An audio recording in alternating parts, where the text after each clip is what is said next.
The handcuffs clicked shut at 2:17 in the morning on a rain-slicked Virginia back road, locking around wrists that had steadied a sniper rifle in the Korengal Valley, that had gripped rappel lines in the dark over hostile territory, that had pulled brothers out of burning vehicles in places that will never appear on any unclassified map. The man wearing those cuffs had survived things that would permanently break most human beings. He had spent 8 months in a classified deployment, doing work that the country quietly requires and publicly never acknowledges. He was 32 years old. He was exhausted in a way that goes all the way down to the bone, and all he wanted, the only thing he had been thinking about for the last 6 weeks of that deployment, was the silence of his cabin in the Virginia hills and his father's old soul music playing low on the speakers. Instead, he got the back seat of a police cruiser. He got the smell of industrial disinfectant and stale coffee. He got a cell block floor and a steel bench, and 6 hours of waiting in the dark, while 2 men with badges wrote a story about him that had no connection to the truth. The 2 officers who arrested Chief Petty Officer Marcus Cole that night believed they had pulled over a nobody.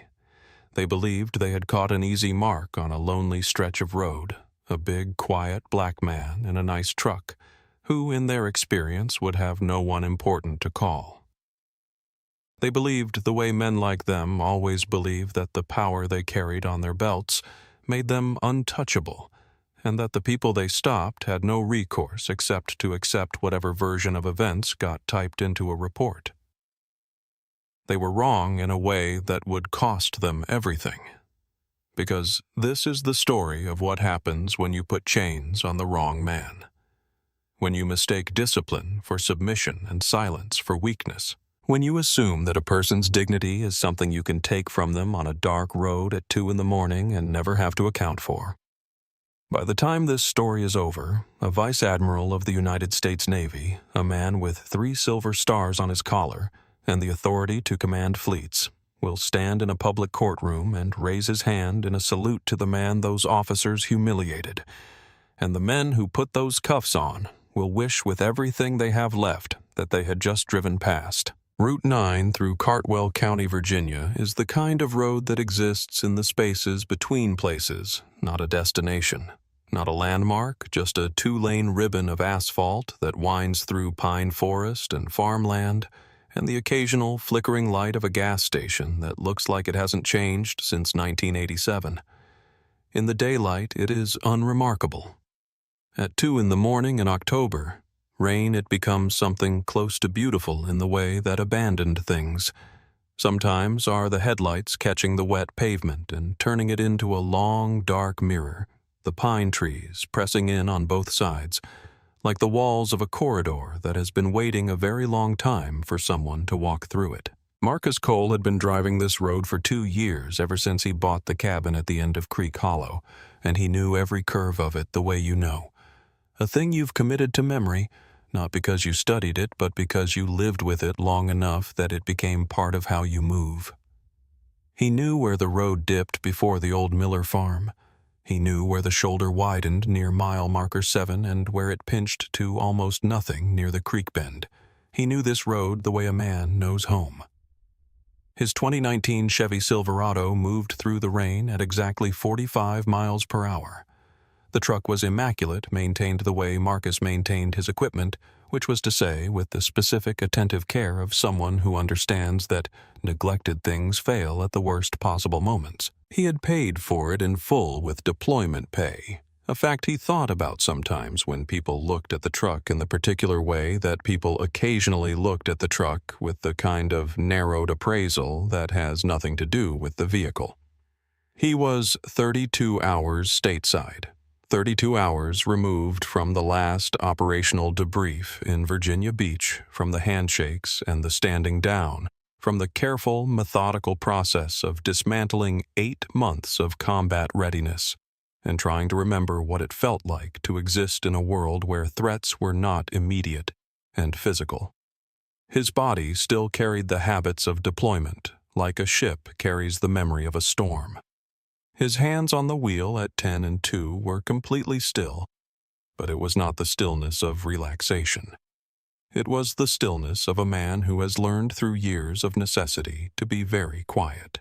From the truck's speakers came the music his father had loved, a 1965 Sam Cooke recording, the volume turned down low enough that it blended with the rain on the roof and the soft percussion of the wipers. The sound of a voice that had survived things and made something beautiful out of the surviving. Arthur Cole had collected vinyl records the way other men collect tools, with intention and care, and when he died 3 years ago he left Marcus the collection and the understanding that this music was the sound of a particular kind of endurance. Marcus played it every time he drove home from a deployment. It was the closest thing he had to a ritual for crossing back over, for reminding himself that the warmth of the cab and the wet road and the pine trees pressing close were the real thing, and what he was leaving behind was the other thing. The cabin was 4 miles up the road. Small 2 bedrooms, a porch facing the tree line, a wood stove Marcus had installed himself with his neighbor Frank Delacroix's help, and a YouTube tutorial, and a degree of stubbornness that Frank had found both admirable and exhausting. He had bought it with the specific intention of having a place where silence meant safety, rather than the particular loaded waiting that silence can mean in other contexts. He had a garden that had been mostly unsuccessful, but that he continued to tend because his father had grown tomatoes with the same dogged, faithful persistence, and Marcus understood now that it had never really been about the tomatoes. He was thinking about the wood stove, about lighting it and sitting in front of it with a cup of coffee, and absolutely nothing required of him when the lights appeared in the rearview mirror. Red and blue. The violent strobing pulse of a police cruiser close enough that the light filled the entire mirror, and there was nowhere to look that didn't involve it, like a room where someone has turned on every lamp at once and all of them are pointed at your face. Marcus let out a slow breath. Not fear, not exactly. Something older than fear and heavier, something that had been living in his chest since he was 14 years old. And sitting in the back seat of his father's car while Arthur spoke very carefully to an officer on a Richmond street. Recognition, maybe. The recognition of a script he knew every word of, in the way that people know scripts they never ask to learn but have been made to rehearse enough times that the lines come automatically. He signaled right. He checked his speed, 44 miles per hour. He pulled onto the gravel shoulder at the section that widened near mile marker 5, brought the truck to a complete stop, put it in park, cut the engine. Interior dome light on, window down despite the rain coming in cold. Both hands on top of the steering wheel, fingers spread wide and flat, as visible as he could make them. He watched the cruiser door open in the side mirror and waited. The officer who came around to the driver's side was not approaching the way procedure recommended, angled cautious hand on the B pillar positioned away from the door swing. He was coming straight up the side of the truck, like a man walking towards something he had already decided about, his mag light leading in front of him like a declaration. He was young, maybe 26 or 27, thick through the shoulders with the leftover bulk of a former athlete who hadn't been in serious training for a couple of years. His uniform was slightly too tight across the chest, the fabric straining at the buttons in a way that suggested he had put on the weight recently and had not yet accepted that the old shirts no longer fit. He kept his left thumb hooked into his belt loop, a small habitual gesture of ownership, the physical shorthand of a man who needs his hands to confirm his authority even when nothing is happening. His name tag read, Pruitt. He planted the flashlight beam directly in Marcus's face and held it there. License, registration, proof of insurance. No greeting. The words issued like commands at a checkpoint, tight with the specific authority of a man who expects immediate compliance and finds the delay of a response to be a form of insubordination. "Good evening, officer," Marcus said, and his voice was what it always was. The voice of a man who has been in enough rooms where panic is operationally useless that he has over years trained it out of himself the way you train out any habit that doesn't serve you. "They are in the glove compartment. I'll need to reach across to get them. Is that all right?" Pruitt leaned in, bringing the smell of burnt coffee and something faintly chemical, the smell of a man who has been awake too long on a shift that wasn't going the way he wanted into the cab. "I didn't ask you for a conversation. I told you to hand them over." The word came a moment later. "Boy" dropped into the damp night air with the casual ease of something that costs the speaker nothing because it never has. Casual. The way Pruitt hooked his thumb into his belt loop was casual. The way he had probably said it 100 times before on 100 dark roads, and nothing had ever come back at him for it. Marcus's jaw tightened by precisely 1 millimeter. His heart rate did not change. He had been in simulated interrogation scenarios designed by professionals whose specific expertise was breaking people down, and he had learned in those environments that the only response to an attempt at humiliation that actually protects your dignity is to decline the invitation to be humiliated. The word registered. He cataloged it: time, location, speaker, precise phrasing. It would matter later in the way that documented facts always eventually matter. "I'm informing you of my movements so there are no misunderstandings," Marcus said, and reached slowly, right hand, visible the entire time, across the cab to retrieve his license registration, and because he had learned across years of navigating exactly this kind of encounter, his military identification card as well. Pruitt snatched them. His partner, Sergeant Dale Mercer, had come around to the passenger side, a heavier man in his early 50s, moving with the deliberate pace of someone for whom urgency stopped feeling warranted sometime around year 15 of the job. Mercer's light swept the truck bed, then the passenger seat, then the back. It paused for a half-second on the tactical Garmin watch sitting on the center console, then moved on. Mercer's mouth opened slightly. He closed it. He looked at the watch again, then at the back of Pruitt's head. He said nothing. He looked at the gravel at his feet, instead, the way a man looks at the floor when the thing he could say is right there in his throat, and he has decided in a calculation so fast it barely registers as a decision to swallow it. That silence in that moment was a choice. And like all choices made in the dark on empty roads, it was going to find its way back to him eventually. Pruitt held the military ID in the flashlight beam, turning it once, and then he laughed, a short, dismissive sound, not spontaneous, but performed the laugh of a man establishing who is in charge of the terms of the conversation. "Chief Petty Officer," he read, dragging the syllables. "Navy, right. That is a federal identification card," Marcus said, still completely level. "Biometric chip, holographic security overlays. I want to be clear that confiscating or damaging it is a federal offense. I've seen better fakes in a Halloween store." Pruitt said it the way men say things they have said before without looking up, without registering that a thing said confidently enough does not thereby become true.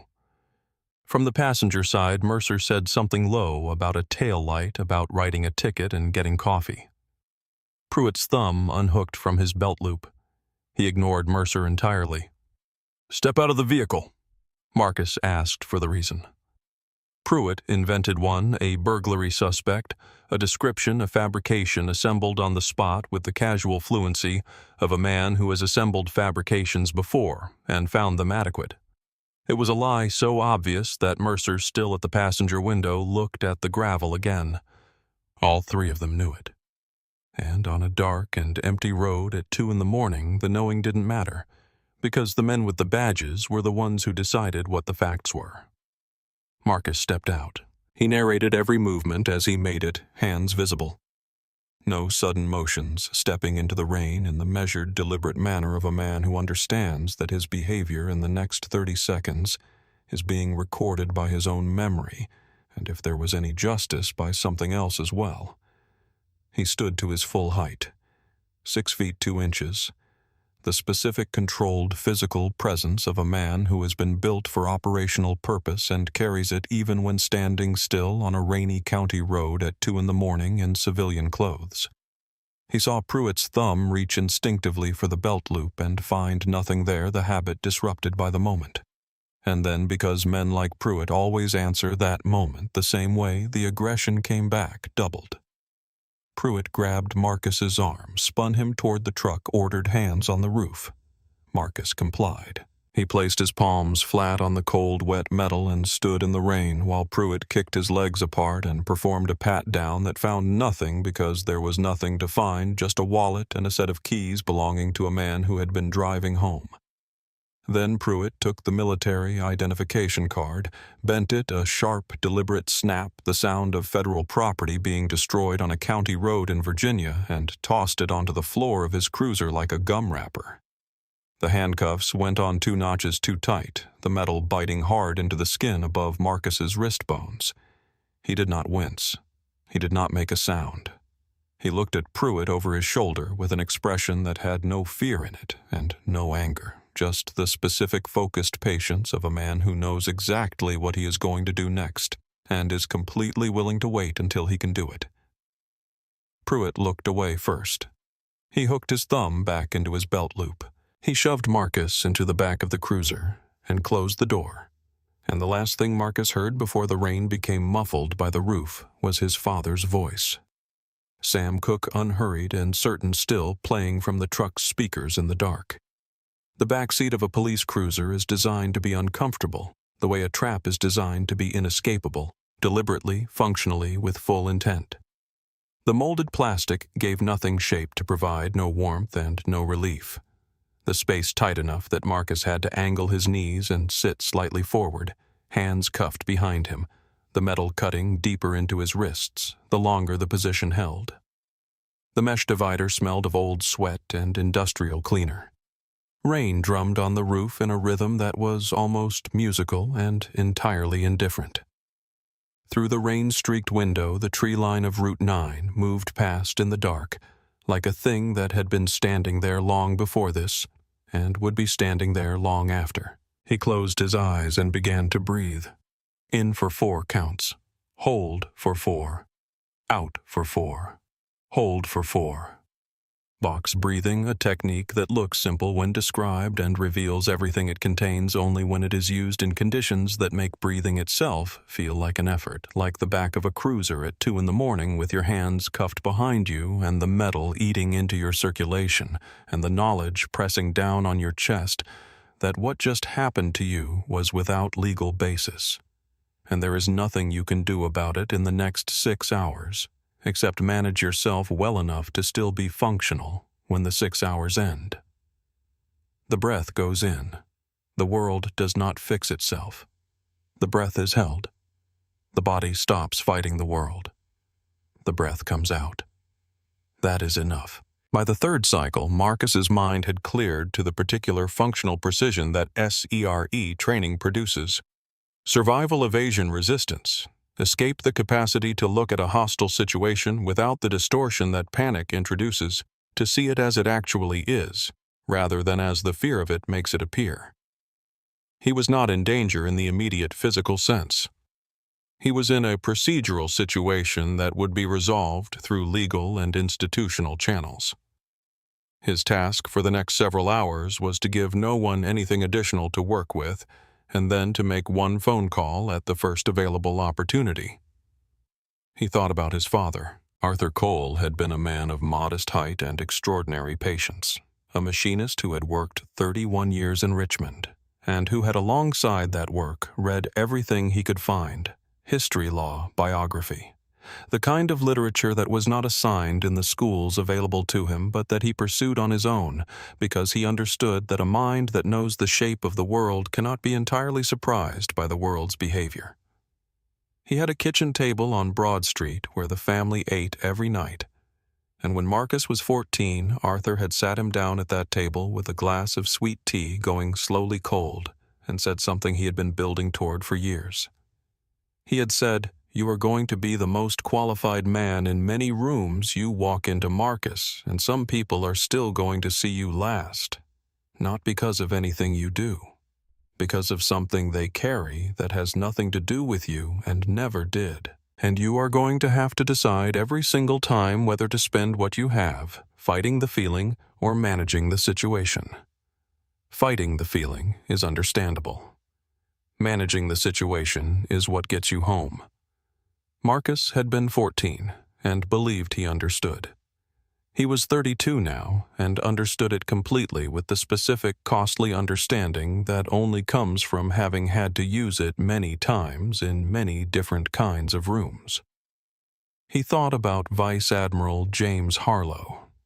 Harlow had commanded Marcus's unit for 3 years, and Marcus knew him in the specific, unsentimental way that operators know their commanding officers through watching what a man does when things go wrong, which is the only context in which character becomes fully and finally visible.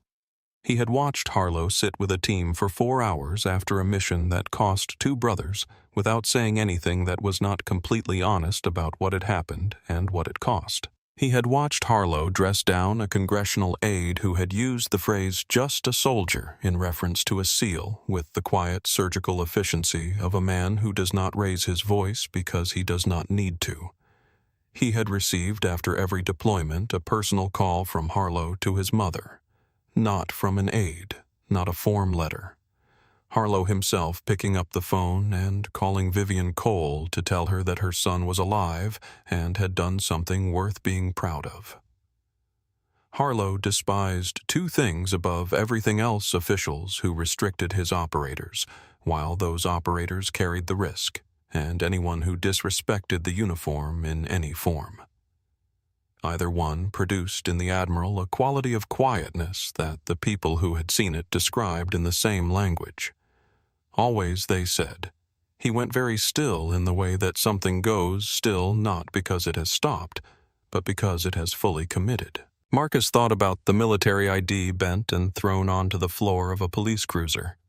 He thought about the word "boy" dropped in the rain on Route 9 like something that cost nothing to say.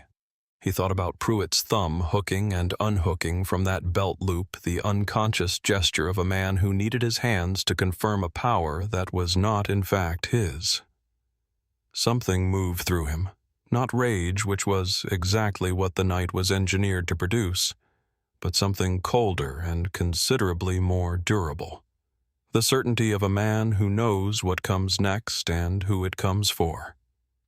He let himself hold that certainty for a moment, the way you hold something warm when the room around you is cold. Then he set it down, settled his breathing, and watched the trees go by in the dark. He could wait. He had waited in places that made this look like a waiting room. He would wait here too, and when the waiting was done, the truth was going to arrive with the specific, unhurried inevitability of a thing that has always been true and simply required the right moment to become visible. The Cartwell Municipal Police Department occupied a squat brick building on the south end of town, built in 1978, and renovated once since in the way that underfunded institutions renovate, replacing the carpet with linoleum, adding a security camera above the back door that pointed at the right angle and recorded nothing useful, calling it done. At 3 a.m, it ran on the minimum necessary, 2 night shift officers doing paperwork in the bullpen dispatch behind glass and booking Sergeant Frank Odom behind the elevated front counter. A heavy-set man in his mid-40s who had 17 months left until his pension, and had developed over 24 years in this building an almost meditative professional indifference to almost everything. Odom was reading a novel when the back door opened and Pruitt walked Marcus in. "What do we got?" Odom asked, not looking up. "Live one?" Pruitt said with the satisfied tone of a hunter reporting a clean shot, steering Marcus toward the counter with a hand on his upper arm that carried more pressure than transport required. He read the charges like a menu. He was pleased with resisting arrest, failure to comply, suspicion of burglary, possession of a forged federal document, and the performance of confidence in his voice was so complete that one of the officers in the bullpen briefly looked up, registered the sound of it, and went back to his keyboard. Odom put the novel down. He looked at Marcus genuinely, looked at him with the flat, involuntary assessment of someone who has processed several thousand people across this counter and developed a sense impossible to fully articulate for when something in a situation is pointing in a direction he hasn't been told about yet. He saw the soaked clothes, the careful posture of a man who had decided that how he stood right now was a form of testimony. Then his eyes landed on the military ID in the property tray. He picked it up. He turned it over. The holographic overlay caught the fluorescent light and shifted colors the way cheap fakes absolutely could not. A spectral depth-layered shimmer that required the kind of manufacturing precision that Halloween stores were not in the business of achieving. The embedded chip was visible as a raised shape in the lower corner. The ghost image was in the correct position, printed at the correct angle. Odom looked at Pruitt, then at Marcus. Then he set the card back in the tray without saying a word, because in 24 years of this job he had learned that saying uncertain things at 3 a.m. to a man who is already committed to his version of events was a reliable way to spend the next hour in a conversation nobody was going to enjoy. And his novel was on the desk and his pension was 17 months away. "Empty your pockets," he said. "Belt shoelaces." Marcus placed each item in the property tray with the methodical precision of a man depositing evidence. His tactical Garmin watch, his keys, the small amount of cash from his jacket. The belt, the laces, each item placed deliberately as if cataloging them for a record he intended to use. When he stood for the mugshot, holding the booking board with his case number, he stood without slouch, looked directly into the lens, and wore an expression that had no defiance in it and no defeat. Just the patient particular steadiness of a man who understands that this photograph is going to be seen by a great many people before this situation reaches its conclusion, and who has chosen with full awareness exactly what it will show. Mercer, during the booking process, drifted to the far end of the room. He picked up a magazine from the rack near the water cooler and appeared to be reading it. His body angled slightly away from the counter, away from Pruitt, away from Marcus. The posture of a man conducting a small, quiet act of separation from something he has already in some private part of himself named correctly, and does not want his name too closely beside. He said nothing. He had not said anything on Route 9 either when his mouth had been open and the moment was there, and he had seen the military ID and made his calculation and closed his mouth. That silence was a thread. In a few months, it would be pulled. "Cell 3, Pruitt said, satisfied with the paperwork beginning to take shape on his screen. "Let him think until morning." Cell 3 was 6x8 concrete walls, stainless steel fixture in the corner, metal bench bolted to the wall, temperature hovering around 58 degrees, with the particular cold of enclosed spaces that have no sun and no warmth, and are not designed to be anything except what they are, a place where you wait while someone else decides what happens next. The door closed the way institutional doors close, with authority, with finality, with the specific heavy sound of something concluded. Marcus sat down on the bench, rested his elbows on his knees, and breathed. The shift changed at 6 a.m, and the deputy who came through with the food tray was 23, maybe 24, with the careful movements of someone who has not yet made peace with authority, and therefore handles it more conscientiously than the people who have. He slid Marcus's tray through the slot, a stale wheat bread sandwich, a small carton of orange juice, without comment. Then paused at the clipboard he was carrying with the expression of someone double-checking an arithmetic problem they weren't sure about. "Phone call," the deputy said to the door more than to Marcus. "You can request it now." "I'd like to make that call," Marcus said. "Thank you." He was taken to a wall-mounted phone in the corridor outside the cell block, an old landline with a handset and a list of numbers taped to the wall beside it for a bail bondsman and a public defender's office. Marcus did not look at the list. He dialed from memory a number he had carried in his head since his 3rd deployment, not because he ever expected to need it from a county jail in Virginia, but because a professional memorizes the things he might need. The way a pilot memorizes emergency procedures, not out of pessimism, but out of the understanding that the thing you haven't prepared for is invariably the thing that shows up. The line rang twice. A duty officer at the Judge Advocate General's office, attached to Naval Special Warfare Command in Virginia Beach, answered with military efficiency, identification, no pleasantries. Marcus kept his voice low and calibrated the way he kept everything in situations that required management rather than reaction. He gave his name, his designation, his location, the arresting officer's name, the charges, the status of his military identification card, and the condition of his wrists. He delivered all of it in the order that would be most useful to the person receiving it. The way an operator delivers a field report, facts sequence current status. No editorializing because the facts were sufficient. There was a pause on the other end. Not a long pause, 2 seconds, maybe 3. The controlled pause of a man sitting forward in his chair and reaching for a pen. The response came in the flat, activated tone of someone who has switched from one mode to another and has no interest in lingering in the transition. Do not speak to local law enforcement again. Do not answer questions. Do not sign anything. We are moving immediately. Understood, Marcus said. Thank you. He hung up. He walked back to his cell with the deputy, and the door closed again, and he sat back on the bench in the same position, elbows on knees, spine straight against the cold, and allowed himself for just a moment the smallest and most private version of a smile. Not satisfaction. The acknowledgement of a mission that had reached its next phase correctly. Down the hall in the break room, Pruitt was telling the story to a half-awake officer named Garrett, who was waiting for his coffee. The version Pruitt was telling had the shape of all the versions he had told before.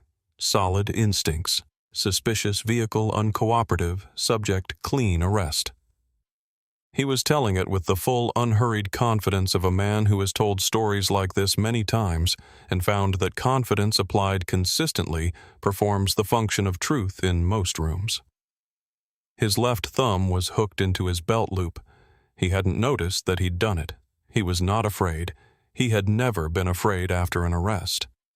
The report was in his hands. The overnight sergeant was not the type to complicate things, and whatever public defender the guy managed to pull in the morning would look at the charge sheet and recommend a plea to something minor just to move the case. That was how these things worked. That was how they had always worked. Mercer had driven himself home at the end of his shift without filing his supplemental report. He sat at his kitchen table at 5:45 in the morning with a glass of water he hadn't touched, and the supplemental form blank in front of him, and a pen in his hand that he kept picking up and setting down. On the refrigerator door, held in place by a magnet shaped like the state of Virginia, was a photograph Mercer in his dress uniform at his academy graduation 22 years ago. Arms around 2 other recruits, all 3 of them grinning at the camera with the specific, confident grin of young men who believed they understood what the job was going to ask of them. He had not looked at that photograph in years. He looked at it now. He picked up the pen. He put it back down. Filing the report accurately would require writing down what he had seen and chosen not to say. Filing it the other way would require adding his name to a lie that was already fully formed without his help. At 5:45 in the morning, at that kitchen table with that photograph on the refrigerator and that blank form on the table, Dale Mercer discovered that he was no longer capable of doing either one without it costing him something he wasn't willing to spend. He left the form on the table. He went to lie down. He did not sleep. Marcus counted the ceiling tiles. 47 laid in a standard institutional grid, 3 of them showing water damage from a repair that someone had addressed without bothering to replace the affected tiles.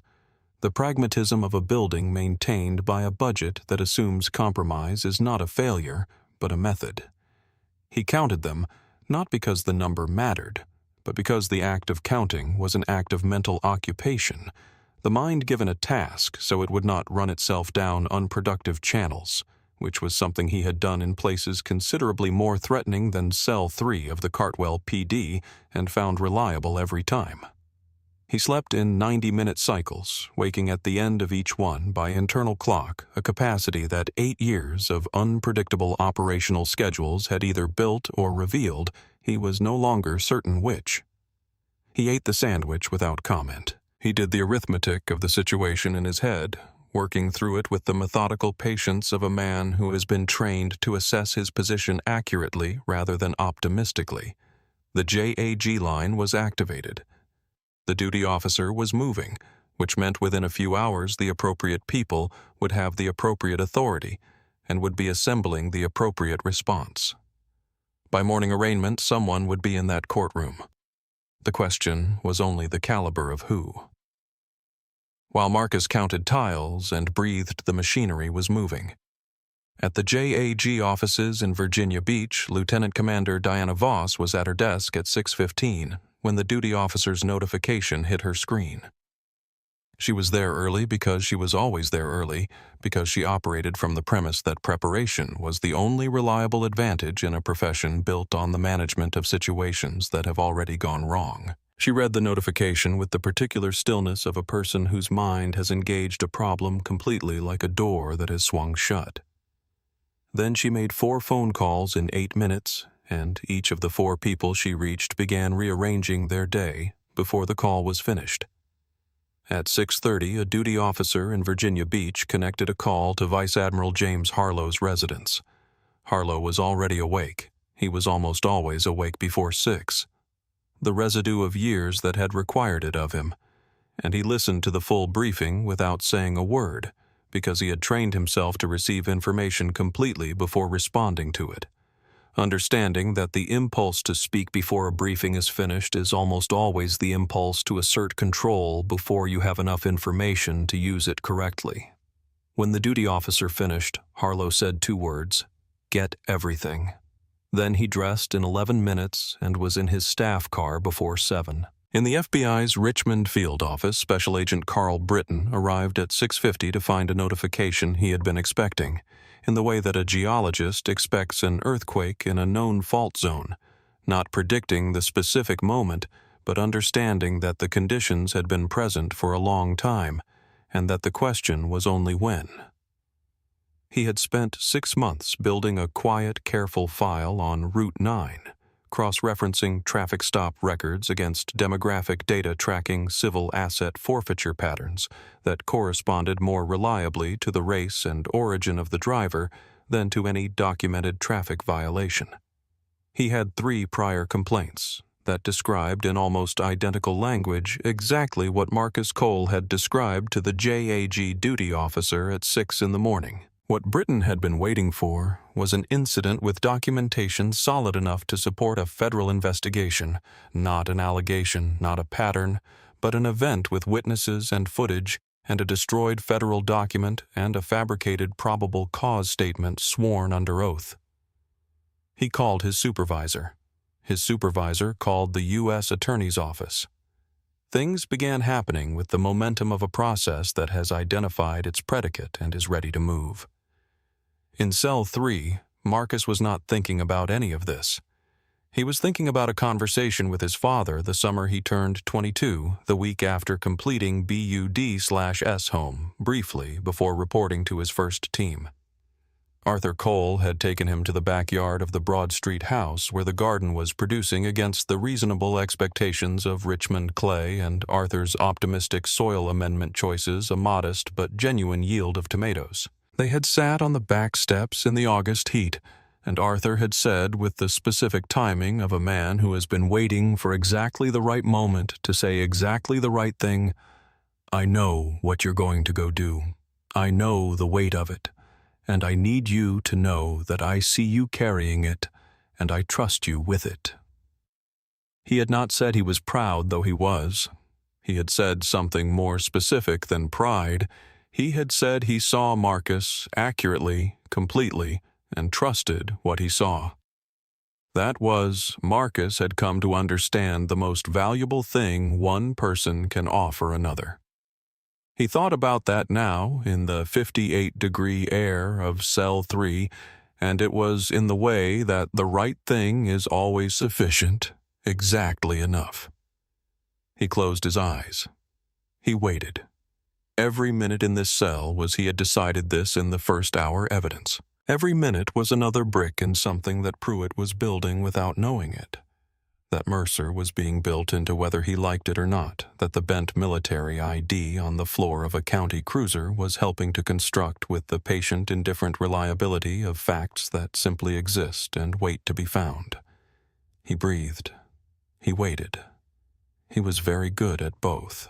The Cartwell Municipal Courthouse shared a wall with the police department, connected by a narrow interior corridor that had absorbed over years the ambient residue of a great many anxious people passing through it. The smell of the anxiety itself, institutional and specific, mixed with old wood polish and the particular staleness of a building that has never been designed to be pleasant to be in. Judge Eleanor Marsh had spent 15 years behind its bench, and she had learned the building the way she had learned everything, by paying close attention until she understood what it was actually telling her, which was frequently different from what it appeared to be saying. She took the bench at 9, adjusted her reading glasses, and moved through the morning docket with the efficient, unperformed competence of a person for whom doing the job correctly is its own sufficient motivation. A gas station theft. A DUI from the previous Friday, a domestic disturbance continued twice already. The ordinary machinery of a county court processing its volume. In the gallery, Wade Pruitt sat with his legs crossed and a coffee cup balanced on his knee, and the expression of a man watching a film he has seen before and knows comes out the way he prefers. He loved arraignment mornings in a way he had never stopped to examine carefully. Loved the orange jumpsuits, loved the particular power geometry of sitting in the gallery and watching the people he had arrested the night before be delivered to a room where the power no longer belonged to them. His left thumb was hooked into his belt loop, the habitual hook of a man who needs the gesture even in rooms where there is nothing left to assert. Beside him, Sergeant Dale Mercer stared at his coffee cup. Pruitt had said something low about whether Marcus would cry when bail was denied. Mercer hadn't responded. Pruitt hadn't noticed. "Case number 44-092, the bailiff announced. State of Virginia versus Marcus Cole. Charges resisting arrest, failure to comply with a lawful order, suspicion of burglary." The door from the holding corridor opened. Marcus Cole walked in wearing county orange and wrist shackles connected to a belly chain, and he covered the 20 feet between that door and the defense table in a way that rearranged the room's attention. The way weather rearranges a street. Not because of noise or speed, but because of the specific quality of presence that arrives when someone who carries themselves a particular way enters a space that was not expecting them. His spine was perfectly straight. His chin was level. He looked directly ahead and walked to the defense table and stopped, and the chains settled with a single quiet sound, and were still. Pruitt's thumb unhooked from his belt loop. He leaned toward Mercer. "Still thinks he's something." Mercer said nothing, looking somewhere near the floor in the middle distance. Judge Marsh peered at the charge sheet over the top of her glasses, and there was a pause, 2 seconds barely perceptible, when she reached the charge of possession of a forged federal document. She looked at the document. She looked at Marcus. Her expression remained professionally composed, but it had shifted at a frequency that the people who worked regularly in her courtroom would have recognized the way a barometer shifts before weather arrives. She was about to speak when the back doors of the courtroom opened. The sound arrived before the visual footsteps' heels on hardwood, moving at a pace that was neither hurried nor leisurely, but measured and certain, the sound of someone who has determined exactly how they are going to enter a room before they enter it. It was not the shuffled urgency of a lawyer running late. It had the quality of a metronome, rhythmic, unhurried carrying in its steadiness a kind of authority that arrives before the person does, the way thunder arrives before you can see the sky change. Every head in the courtroom turned before anyone consciously decided to. The briefcase appeared first from the gallery's angle, slim black leather carried in the left hand, at a precise angle. The case of someone who has organized what they are carrying rather than accumulated it. Then the uniform resolved as the figure came fully through the doorway, navy service dress blue pressed to a standard that communicated deliberate discipline rather than mere neatness, as if the fabric itself had been persuaded to lie perfectly flat. The collar insignia caught the courtroom's fluorescent light, the gold oak leaf cluster of a lieutenant commander. and above the left breast pocket, the insignia of the Judge Advocate General's Corps pinned with the same precision as everything else about the uniform. She walked past the gallery without acknowledging it, past the wooden divider, and stopped beside Marcus with the natural authority of a person who has arrived at the correct location and knows it. She addressed the bench without preamble. "Good morning, Your Honor. Lieutenant Commander Diana Voss, United States Navy Judge Advocate General's Corps. I am formally entering my appearance as defense counsel for Chief Petty Officer Marcus Cole." In the front row, Pruitt's coffee cup came down from his lips and rested on his knee, and his expression underwent a rearrangement. He did not fully control the ease of it shifting into something that was looking for solid ground and had not yet located any. His thumb reached for his belt loop and found only the fabric of his civilian trousers. Judge Marsh removed her reading glasses. "Commander Voss, this is a municipal court. The defendant faces state charges. The JAG Corps operates in federal and military judicial contexts." "With respect, Your Honor," Voss said, and her voice carried to the back of the room, without being raised the voice of someone who has spent years making herself heard in rooms not always inclined to listen. "The defendant is not a civilian. Chief Petty Officer Marcus Cole is an active-duty member of the United States Navy currently assigned to Naval Special Warfare Development Group. He holds a top-secret, sensitive compartmented information clearance. His arrest last night was not only entirely without legal basis, it represents a direct interference with federal military readiness and a serious violation of his constitutional rights under color of law." The phrase Naval Special Warfare Development Group dropped into the courtroom the way a stone drops into still water, the initial impact, and then the rings spreading outward to the edges of the room. Several people in the gallery reacted visibly. One officer who had come in for a routine arraignment morning sat up straighter and then appeared to reconsider the visibility of the gesture. Voss had already opened her briefcase. The sealed Pentagon envelope was placed before the bailiff, who passed it to the bench with the particular careful hands of someone who has intuited without being told that what they are holding may be above the usual weight of their role. Marsh broke the seal. She read. The courtroom, reading the quality of her silence, went quiet in the way that rooms go quiet when they understand collectively that the next several minutes are going to be different from what they were expecting.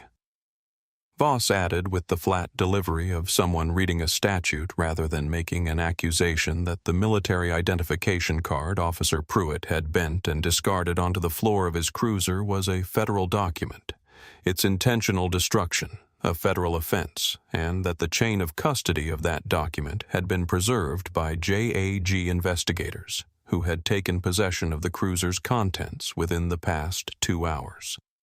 Pruitt felt something move in his chest. Not fear, not precisely, but the first cold edge of the recognition that the room had changed around him while he was sitting in it, the way a room changes when the lights come on, and the shapes in it turn out to be different from what the dark suggested. Marsh set the documents down. She looked at them for one more moment. Then she looked at Marcus, still standing at the defense table in his county orange and his chained, spine-straight expression carrying the patient certainty of a man who has been waiting for exactly this. The quality of her attention toward him had changed completely. The annoyance of an unexpectedly complicated morning was entirely gone, replaced by something that sat between professional respect and a kind of clear-eyed indignation. She looked at the gallery, found Pruitt, said his name, told him to stand. Pruitt stood up, his legs operating at something less than full reliability, and in the moment of standing, the full weight of the morning arrived in his chest, the understanding that the story he had written at the booking desk last night was not going to be the only story in this room. "Would you like to explain to me?" Judge Marsh said, and her voice was not raised but had acquired the quality of something compressed. "How a Tier 1 military operator ended up in my courtroom in shackles because of your traffic stop." Pruitt was explaining himself. The words were organized into sentences, and the sentences were organized into something that was attempting to be a defense.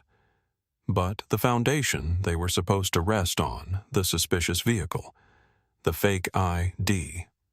The combative suspect was dissolving in real time under the patient, devastating attention of a JAG lieutenant commander who had spent the drive from Virginia Beach to Cartwell preparing for exactly this. Voss produced the Franklin County dispatch log.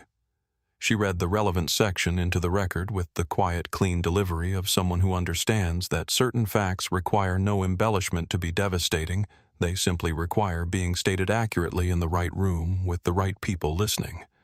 The burglary Pruitt had cited as his probable cause had been reported at 8:15 the previous evening. The actual suspect, a 54-year-old white male in a 1998 Honda Civic, had been apprehended at 11:30 and was sleeping in a Franklin County cell before midnight. Marcus Cole had been pulled over at 2:15 in the morning, 2 hours and 45 minutes after the case closed in a different county, driving a truck that shared with the apprehended suspect's vehicle nothing except 4 wheels.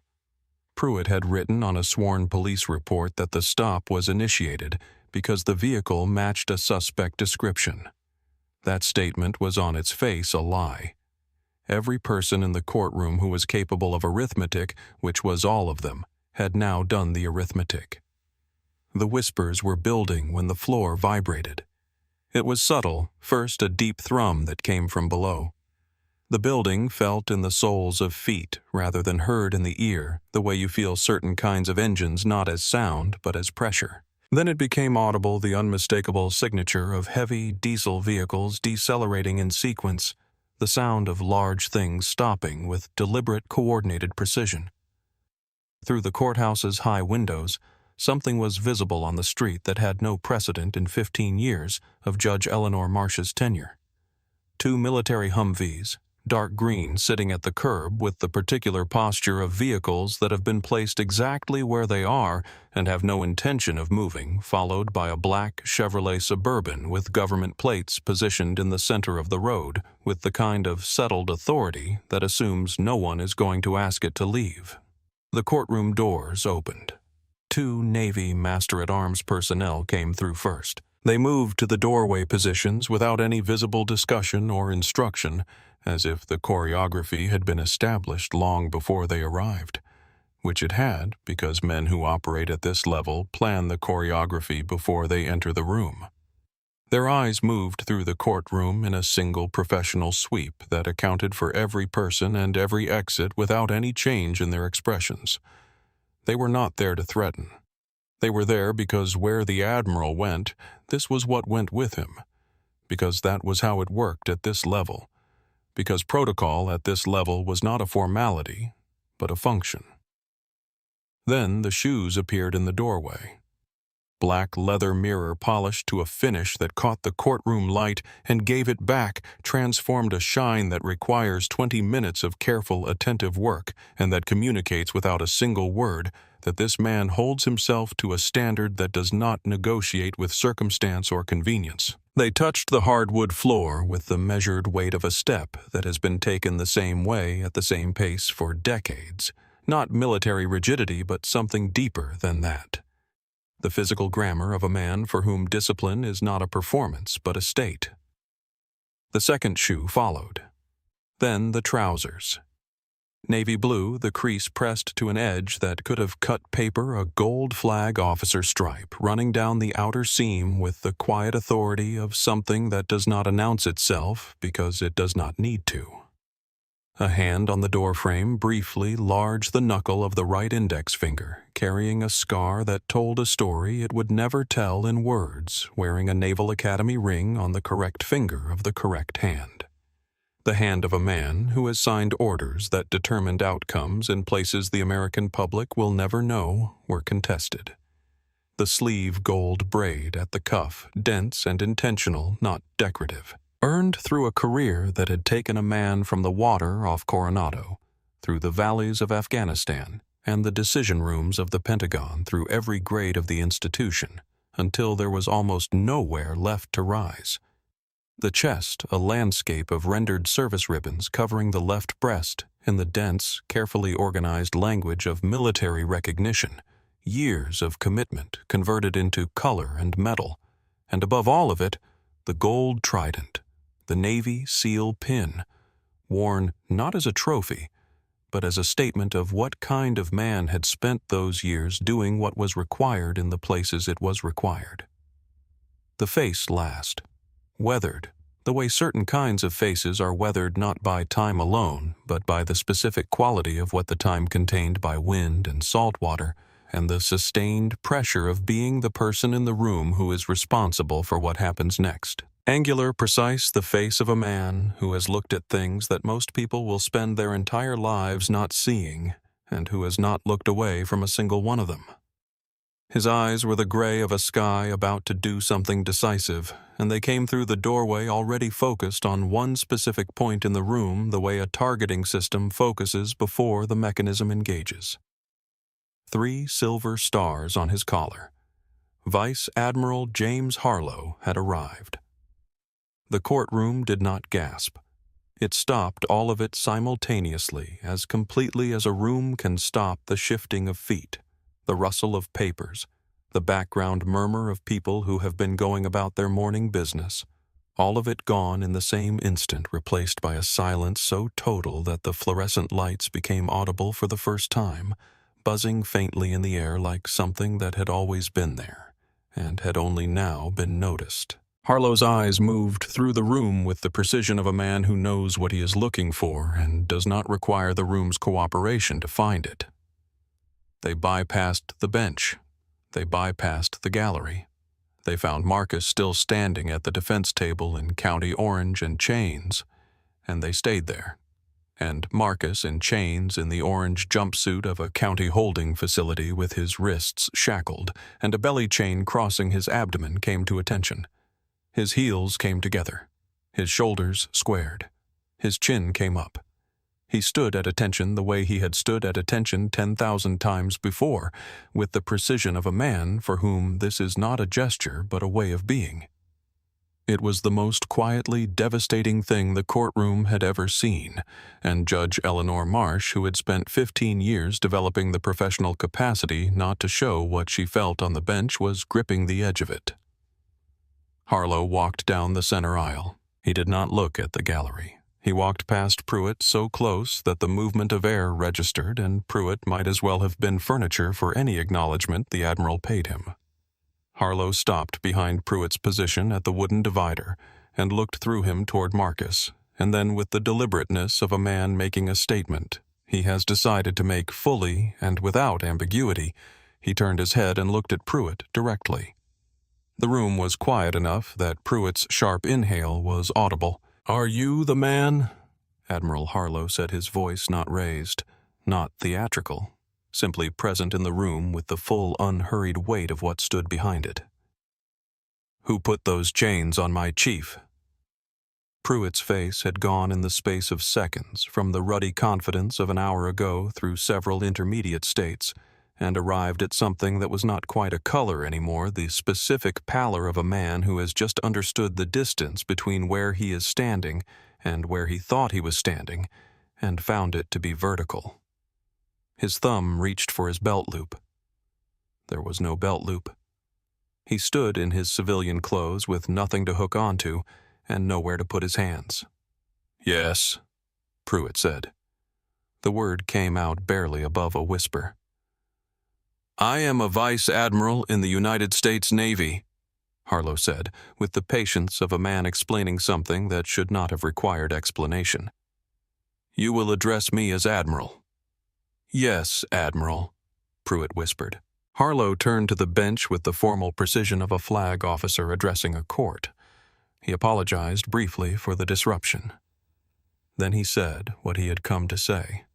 Marcus's clearance level, the operational significance of his designation, the catastrophic nature of detaining an operator of his status without immediate military notification. All of it stated with the clipped efficiency of a man who has been delivering briefings for decades and understands the value of not using more words than the situation requires. And then he said the thing that needed to be said in plain language without diplomatic cushioning in a room with enough witnesses to make it permanent. The reason this had happened was the color of Marcus Cole's skin, and that fact was a stain on the uniform Officer Pruitt had presumed to wear. He paused, and then because Harlow was also a man who had spent his career in rooms where the specific and the concrete mattered more than the general, he turned back to Pruitt and said what he had been building toward since 6:30 that morning, when he had put down the duty officer's call and dressed in 11 minutes and gotten into his staff car in the dark. "I have sent men into valleys where the air itself smelled like something was about to go wrong," Harlow said, his voice dropping to the register that Marcus's unit called command voice, not loud, not theatrical, simply impossible to look away from. "Every single one of them came home knowing exactly what they had risked and exactly why it was worth risking it. What Chief Cole was risking on Route 9 was a drive home.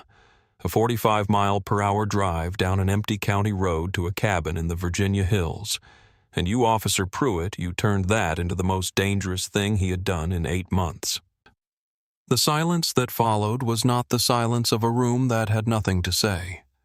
It was the silence of a room that had understood something it would not forget. The bailiff's hands were shaking when he worked the keys. The belly chain fell to the hardwood floor with a sound that hit the room like a gavel, sharp, conclusive, the sound of something being released that should never have been restrained. Marcus rolled his wrist slowly.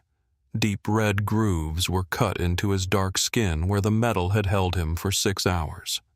He looked at them for a moment, then looked up at Harlow, and what passed between them in that look was the specific communication of two men who have existed in the same world of consequence and sacrifice, and who understand each other in the way that can only be built in that world, and nowhere else. "Admiral," Marcus said. Harlow looked at him. One beat.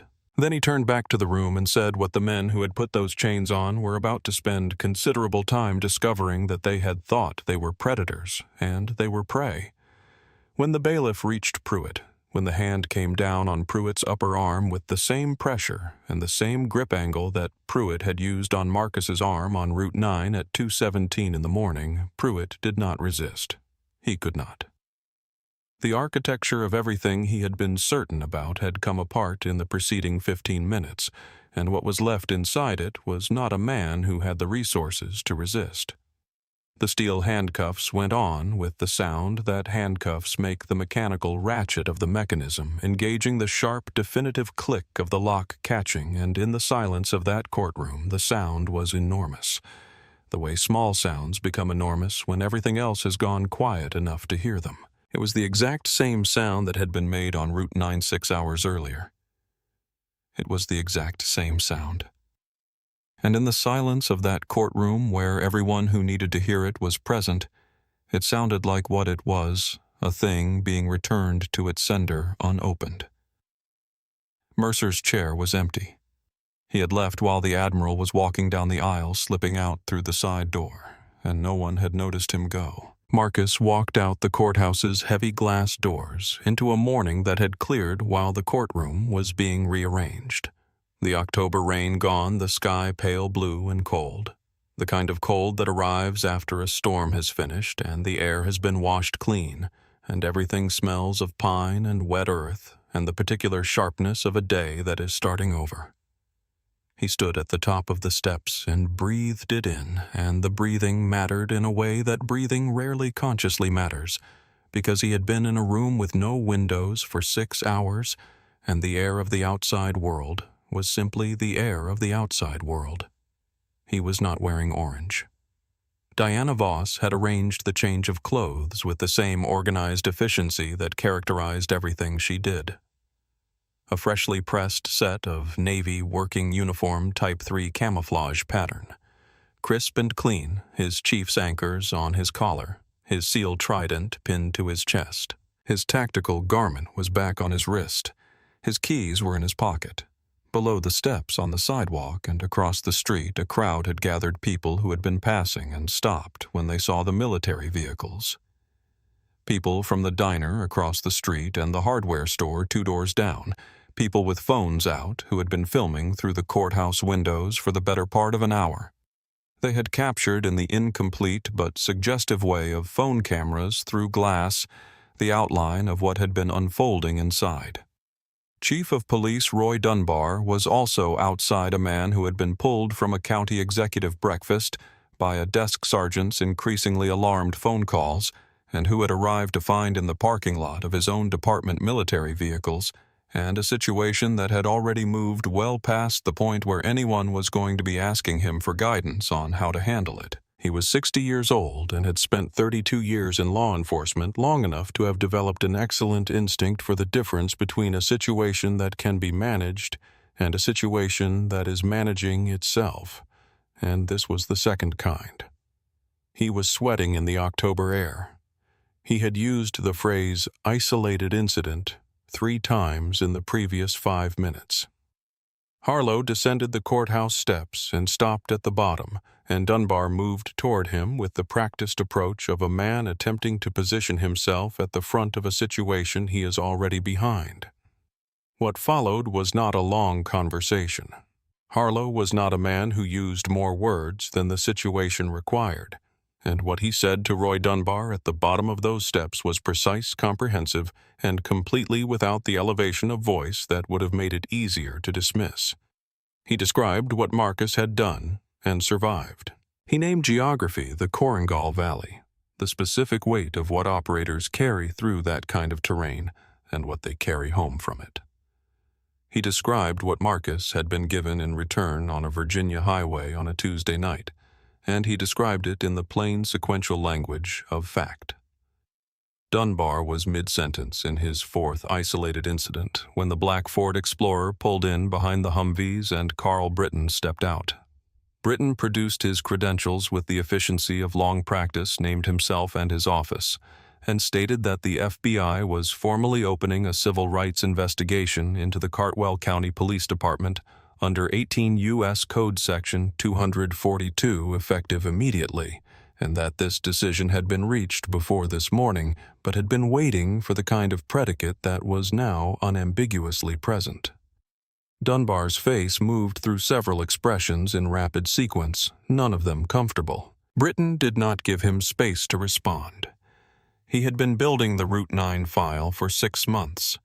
The impound records, the stop and search patterns, the civil asset forfeiture logs that corresponded with the demographic breakdown of drivers on that corridor in a way that left very little room for coincidence as an explanation. He had the names and contact information of 3 previous complainants, whose descriptions of their stops on Route 9 matched Marcus Cole's description so closely that the same template could have served for all 4 reports. He had body camera footage of the entire arrest, a destroyed federal document, a fabricated probable cause statement in a sworn police report, and the testimony of a Vice Admiral who had been in the courtroom. Dunbar was no longer saying anything. Britton turned to Marcus, who was standing to the side watching the exchange with the calm attention of someone observing a tactical situation that is proceeding according to the plan. Britton shook his hand genuinely, not performatively, and said that he was sorry this had happened to Marcus in the place Marcus called home. Marcus said he appreciated it and that he would like to go home. "You will," Harlow said. "One last piece of business." He turned back to Dunbar and said in 30 seconds, and without raising his voice, the last thing he had to say to the chief of the Caldwell County Police Department. Dunbar nodded repeatedly in the manner of a man who has arrived at the place where nodding is the only available response. Then Harlow turned back to Marcus. "That's a direct order," he said. "Go home. Stay there for a week. We'll handle the rest." Marcus nodded once, the clean, economical nod of a man who can follow a direct order. He got into the Suburban. The door closed. Through the tinted window, he watched Roy Dunbar standing on the courthouse steps, surrounded by FBI agents in the clear October morning, a man in the center of a situation he had built and could no longer control. And then the vehicle pulled away, and the courthouse dropped behind a stand of Virginia pines, and Marcus closed his eyes. There are moments in an investigation when the accumulated evidence, the documents, the footage, the financial traces, the phone records, the pattern that only becomes fully visible when laid end to end, reaches a tipping point, the way a slope that has been holding weight for a long time suddenly gives it up all at once. That moment arrived for the Cartwell investigation at approximately 3 a.m, 2 days after the arraignment in the private office of Chief Roy Dunbar, lit only by the glow of a computer monitor. Dunbar had come in alone after midnight, using his administrator credentials to access the department's body camera cloud archive. Every upload from every officer's camera for the preceding 6 months sitting in storage under a server contract that the county's technology committee had renewed the previous spring, without reading the backup terms carefully enough to notice that the FBI's preservation order served electronically at 1:47 the previous morning by the Richmond field office had already mirrored the entire archive to a Department of Justice server before Dunbar's login appeared in the access log. He selected all. He initiated deletion. He watched the progress bar move green and certain toward completion. At 97%, the screen changed. A Federal Preservation Hold notification replaced the progress bar. Below it, in the flat institutional language of federal systems that have been designed to record exactly these moments, archive access flagged. User action logged. Timestamp recorded. IP address confirmed. Dunbar sat in front of that screen for a long time. The office was dark except for the monitor's light, which cast everything in a blue-white that had the quality of something forensic, something that was already gathering evidence about the man sitting in it. The cursor blinked. He had not covered his tracks. He had signed them. The deletion attempt was not an escape route. It was a confession with a timestamp. 20 miles from that office, Dale Mercer was at his kitchen table at 4 a.m. with the supplemental report form still blank in front of him, and a glass of water he hadn't touched, and a pen in his hand that he kept picking up and putting down like a man who has been trying to pick a lock for so long that he has forgotten which side of the door he is supposed to be on. He was 51 years old. He had been a cop for 22 years. He was sitting in the kitchen of a house he owned in a county he had worked his entire adult life, and on the refrigerator door behind him, held by the Virginia-shaped magnet his daughter had given him for Christmas 8 years ago, was the photograph him in his dress uniform at his academy graduation. 22 years ago, arms around 2 other recruits, all 3 of them grinning with the specific, confident grin of young men who believed they understood what the job was going to cost them. He had not looked at that photograph in years. He looked at it now. He thought about Marcus Cole's face when the chains came off in that courtroom. Not triumph, not relief, not the performance of vindication, just a man absorbing the fact that something unjust had ended. And then he thought about himself standing at the passenger window of Marcus's truck on Route 9, seeing what he had seen, making the calculation he had made, and choosing the direction he had chosen. He picked up the pen.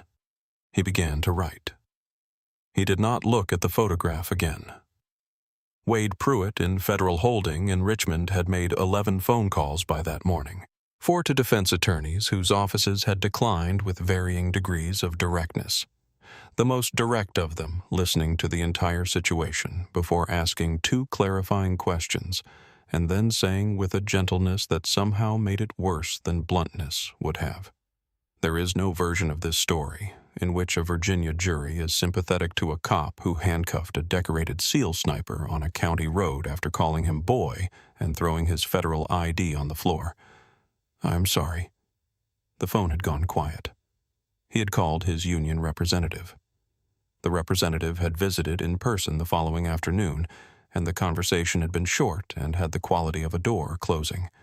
The Police Benevolent Association did not provide legal defense for actions determined to fall outside the lawful scope of duty, and the destruction of a federal document and the filing of a demonstrably false sworn report were both clearly outside that scope. The representative had smoothed his tie and left, and the sound of the door closing behind him was the specific sound of Pruitt understanding that the floor he had always assumed was under him had been load-bearing only in circumstances that no longer applied.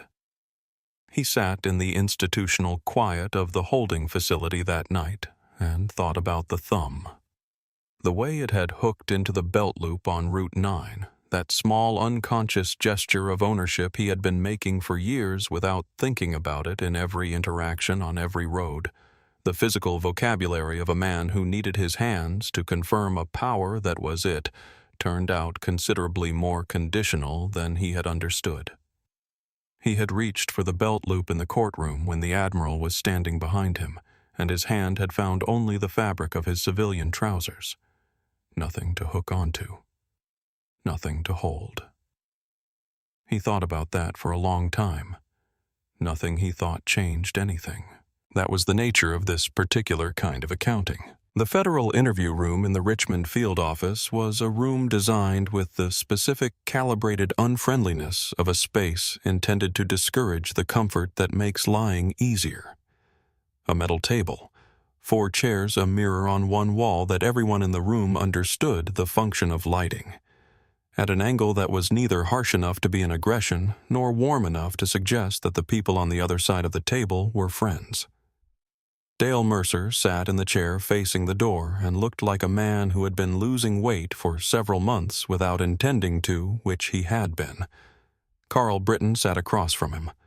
Diana Voss was to Britton's right as a Department of Defense liaison, her briefcase open, her hands folded on the table with the particular stillness of a person who is paying complete attention and doesn't need to demonstrate it through movement.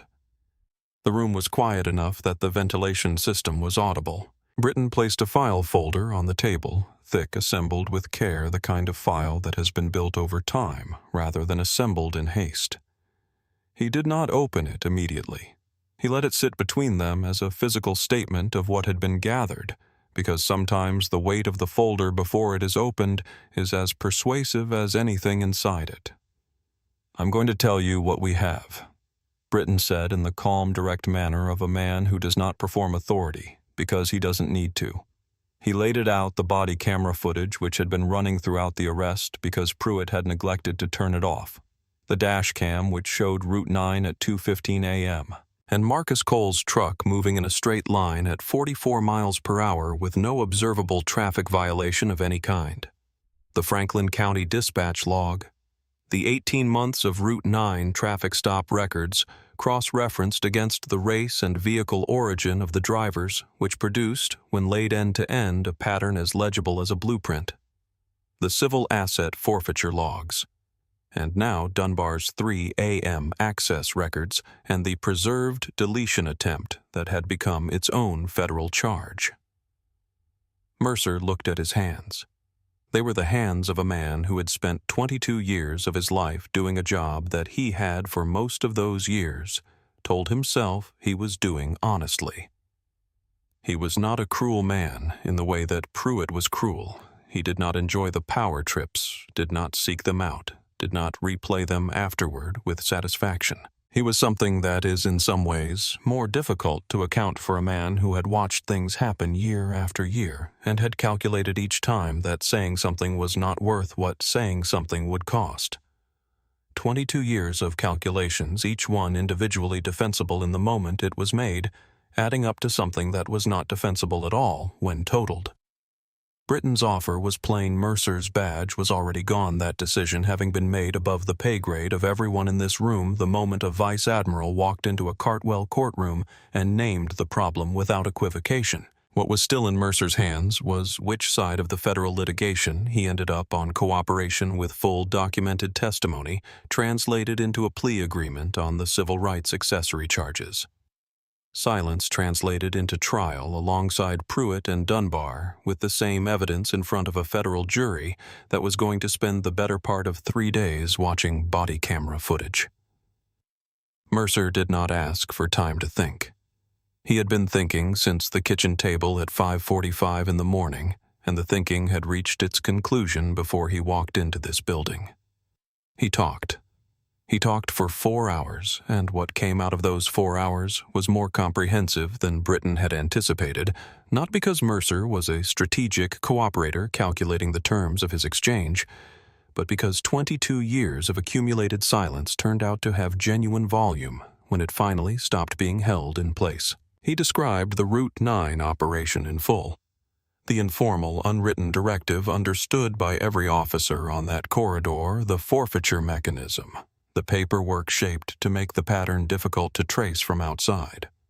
He described Dunbar's role, the deliberate non-investigation, the complaints managed into administrative silence.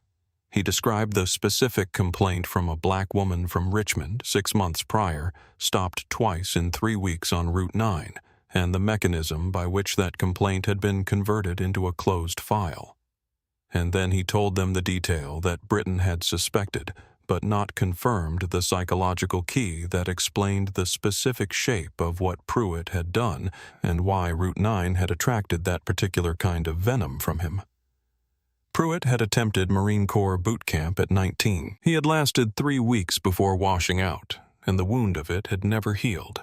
It had simply been covered over by a job with a badge authority over people who couldn't push back and a corridor where military vehicles passed through regularly enough to provide every few months the specific occasion for a certain kind of man to remind himself about the power differential that existed on his side of the window. It explained the thumb in the belt loop. It explained the laugh when he looked at the military ID. It explained everything except the moment it chose and the man it chose, and what that choice was going to cost him. Voss noted this without expression and filed it in the part of her mind that was already preparing for trial. Mercer surrendered his badge when they asked for it. He looked at it for a moment before his hand let it go. Not with grief, but with the particular exhausted clarity of a man acknowledging that something he had been carrying for a long time had finally been set down in the right place, even if the setting down had cost everything it cost. He walked out of the federal building in Richmond in the early evening and drove home in the dark. He wrote a letter that night, 3 sentences honest, unsentimental, not expecting a reply. He put it in the mail the following morning, and did not think about it again. 7 months is long enough for a story to pass through every stage of the national conversation and arrive at the place where it either means something durable or becomes part of the texture of events that people remember they cared about without being able to say exactly why. The case of United States versus Wade Pruitt had, in those 7 months, become something durable. It had been cited in 3 congressional hearings, referenced in 2 law school syllabi, and had generated the kind of sustained press attention that happens when an incident crystallizes in a single specific story, something that has been true in a general way for a very long time. Marcus had watched this happen from the cabin in Cartwell with the careful distance of someone who understands that a story about him is not the same thing as his story, and who has enough experience with the gap between those 2 things to manage it without losing himself in either direction. He answered the requests from the U.S. Attorney's Office that required his participation. He declined politely and, without ambiguity, everything else. He drove to Richmond on a Thursday morning in May and parked in the federal courthouse garage and walked in through the back entrance that Britain's team had arranged to keep him away from the press pool for as long as the architecture of the building allowed. He wore his dress uniform, the Class A full-dress medals in their correct order, trident, above them rank insignia precise, not for the cameras he was trying to avoid, but because this was the appropriate thing to wear to a proceeding of this gravity, and Marcus Cole had never dressed inappropriately for anything. The courtroom was already at capacity when he came through the side entrance. He stood for 1 beat at the threshold, just long enough to take in what was in front of him completely before he moved. The first 3 rows directly behind the prosecution table were a wall of Navy service dress blue. He had not asked anyone to come. No one had coordinated this through him or with his knowledge. They had come because they had heard what had happened to one of their own, and because the Brotherhood, when it functions the way it is supposed to function, shows up not to perform solidarity, but to actually provide it, which means arriving in the right clothing at the right time, in the right room, and being present without requiring anything back. Dozens of them faces Marcus recognized from operations and debriefs and the shared experience of years of demanding work, sitting with the contained, purposeful stillness of people who have decided that their presence today is the statement they are making, and who intend to make it fully. Vice Admiral Harlow was in the center of the front row. He was looking at the side entrance. When Marcus came through it, something in Harlow's posture adjusted by a fraction the adjustment of a man who has been watching for something and has now confirmed its arrival. Marcus walked to the prosecution table. He did not look at Wade Pruitt. Pruitt was at the defense table, and the 7 months had worked a transformation on him that was visible from across the room. He had lost weight in the way of a man who has not been eating with appetite, not deliberately, but the way the body loses substance when it is carrying something that costs it without providing anything in return. The suit was expensive and did not fit the frame that remained. His hands rested flat on the table. His left thumb made a small, abortive movement reaching for a belt loop that was not there, the ghost of a habit that had nowhere left to go. The trial began at 9 o'clock. Marcus was sworn in at 10:15 on the second morning after the prosecution had spent the first day and a half building the evidentiary foundation, the dash cam footage, the dispatch logs, the expert testimony from the FBI document examiner, confirming that the military ID Pruitt had bent and discarded was authentic beyond any reasonable dispute. Each piece entered the record cleanly, the prosecution working with the unhurried precision of people who have had 7 months to prepare and are under no pressure because the evidence is what it is.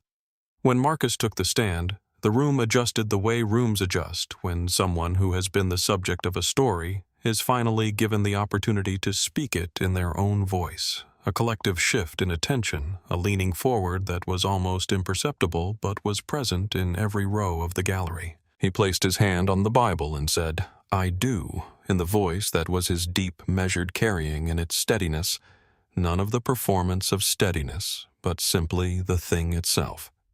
The prosecutor, Kathleen Drew, was a woman in her mid-40s who possessed the prosecutorial gift of making complex material. Feel obvious, she walked Marcus through the night with the methodical patience of someone who understands that a fact stated precisely is more powerful than a fact embellished. And Marcus answered each question the way he delivered any operational report, accurate, sequential, without editorializing, because the facts were sufficient, and he knew it. He described the stop from the moment the lights appeared in his rearview mirror. He described each action he took and in what order. He described the exact words Pruitt used, including the word dropped in the rain, and described them without the elevation of emotion because accuracy was more effective than emotion would have been, and he knew that too. He described the military ID being presented, the sound of its being bent where it was thrown. He described the handcuffs and the deliberate tightening. He described cell 3 and the temperature and the 6 hours. He was not performing victimhood. He was delivering testimony. And testimony delivered accurately, without performance by a man sitting in full dress uniform with the weight of his service on his chest, is one of the most difficult things in a courtroom to argue against, because it has no angle in it, no surface that a cross-examination can find purchase on. The defense tried 3 approaches. The suggestion that Marcus's physical presence could have created a genuine perceived threat. The body camera footage showed Marcus's hands on the wheel, fingers spread, narrating each movement for the officer's safety, and the only person escalating in the footage was the officer. The suggestion that a small-town cop might have been unfamiliar with the current generation military ID, the expert testimony had already established that the card's distinguishing features were not subtle, and Pruitt had described it as a Halloween store fake, which was not the statement of a man performing good-faith verification. The suggestion that Marcus's initial question about the basis for the stop constituted non-compliance. Marcus described item by item each action he had taken and each narration he had provided and offered to list them again if that would be helpful. The defense attorney sat down. The prosecutor played the body camera footage. The full unedited version from the moment Pruitt's door opened on Route 9 to the moment the cruiser door closed. The courtroom watched it in the silence of a room that has understood it is watching something that is going to matter. They heard the word Pruitt used. They heard his laugh when he looked at the military ID. They heard the snap of the card. They heard Marcus in a voice of such controlled patience that it had the quality of a man speaking to someone who is standing on the edge of something they cannot see, saying clearly, "If you search that vehicle without a warrant or probable cause, you are violating my Fourth Amendment rights." And they watched Pruitt respond by putting the handcuffs on 2 notches too tight. When the footage ended, Drew let the silence hold for a full 5 seconds. Then she stood at the podium and asked Pruitt's attorney if he had any redirect. He did not. Pruitt took the stand on the 3rd afternoon against his attorney's explicit advice in the last available act of a man who still believed against all evidence that if he could tell his version of events in his own voice, something might shift. He attempted to construct the portrait of a stressed officer making a difficult call in difficult conditions. He attempted to make the jury feel that his discomfort had been genuine. Drew, when she stood, did not dispute this. She walked to the projector and put a still frame on the screen. Marcus at the moment of the initial approach. Hands on the wheel. Fingers spread window down. Interior light on the expression of a man who is complying fully and is demonstrating that compliance because he has reason to believe that even compliance may not be enough. She let the jury look at it. Then she asked one question. Who is escalating this situation? Pruitt looked at the image. He looked at the jury. He looked at the image again. His left hand moved toward the rail of the witness stand, reaching briefly for something to hook onto. He found nothing. He opened his mouth, and what came out was not an answer. Then came the one Drew had been holding. She asked whether Pruitt had ever attempted to enlist in the United States Marine Corps. She asked what the outcome of that attempt had been. She cited the specific documented incidents from Mercer's deposition. Pruitt's attorney objected both times. Both objections were overruled. "Withdrawn," Drew said. She didn't need to say anything else. The jury had not needed it explained, but they had needed it named the wound beneath the badge, the specific source of the specific venom that had expressed itself on a dark county road at 2 a.m. against a man who had succeeded in the arena where Pruitt had failed. Naming it did not excuse it. Nothing excused it. But naming it completed the picture, and a jury being asked to render a verdict that is supposed to mean something needs the complete picture. Vice Admiral Harlow sat in the front row for all 3 days and did not testify. He had not been called to testify. He was there because Marcus Cole was there, and because that was what the word brotherhood means when it is not being used decoratively. The jury was out for 2 hours and 50 minutes. Marcus sat with Diana Voss and Carl Britton in the conference room adjacent to the courtroom and read 40 pages of the John Coltrane biography he had been working through since February, and he read them with genuine attention rather than the performance of calm, because the verdict was going to be what it was going to be, and his agitation between now and then would not affect it. When the bailiff knocked, Marcus marked his page, closed the book, and stood up. The courtroom had refilled to the capacity it had held for the preceding 3 days. The first 3 rows behind the prosecution table were occupied in the same formation as the mornings before, the wall of service dress blue, sitting in the specific stillness that had held throughout the trial. A stillness that was not the stillness of people waiting, but of people who have already decided that whatever the next few minutes produce, they will receive it without flinching. Harlow was in the center of the front row. Marcus took his seat at the prosecution table and looked at the jury as they filed in, and he read their faces the way he had learned to read environments, not for what they were showing, but for the quality beneath it. He knew before the foreman opened his mouth. The foreman was a man in his early 60s who had spent 30 years as a high school principal and carried in his bearing the specific gravity of someone who has spent decades being responsible for decisions that affect people younger and more vulnerable than himself. He stood with the verdict form and read each count in the same measured certain voice, and the word guilty arrived 4 times, each one landing in the room with the weight of a door being closed on something that had been open too long. Deprivation of civil rights under color of law. Guilty. Falsifying a sworn police report. Guilty. Destruction of federal property. Guilty. Perjury. Guilty. After the 4th count, the courtroom did not erupt. The rows of service dress blue did not cheer or applaud or react in any visible way. The stillness simply changed by a degree. It became the stillness not of waiting, but of a thing having arrived at its correct conclusion. Pruitt was at the defense table and had gone entirely still, the stillness of a man who has been dreading a specific moment for 7 months and has just reached it and found that it is exactly what he expected, and that there is nothing left to do except sit inside it. His left hand rested flat on the table, the thumb unmoving, the habit finally extinguished. Judge Marsh read the factors she had considered into the record, then set them aside and looked at Pruitt directly. She said what she said in the unperformed, direct manner of a woman who has spent 15 years believing that clarity is more useful than eloquence. The badge was a public trust. He had used it as a personal instrument. A man who had earned his rank in conditions that most Americans will never encounter had been handcuffed on a Virginia county road and addressed with a word that has been used to strip dignity from black men in this country for 3 centuries. And the evidence was without ambiguity that the reason for the stop was not a traffic violation or any legitimate law enforcement purpose but the color of the driver's skin. She sentenced Wade Pruitt to 168 months in federal prison, 14 years without early parole eligibility, law enforcement certification permanently and irrevocably revoked.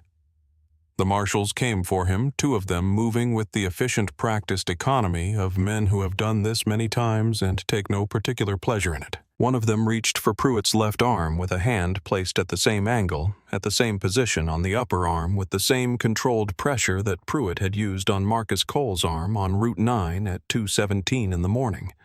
The handcuffs went on.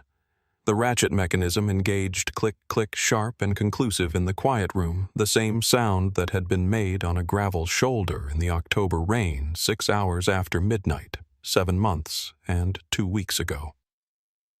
It was the exact same sound, and in the silence of that courtroom, where everyone who needed to hear it was present, it sounded like what it was, a thing being returned to its sender unopened. Pruitt was led through the side door. He did not look at Marcus.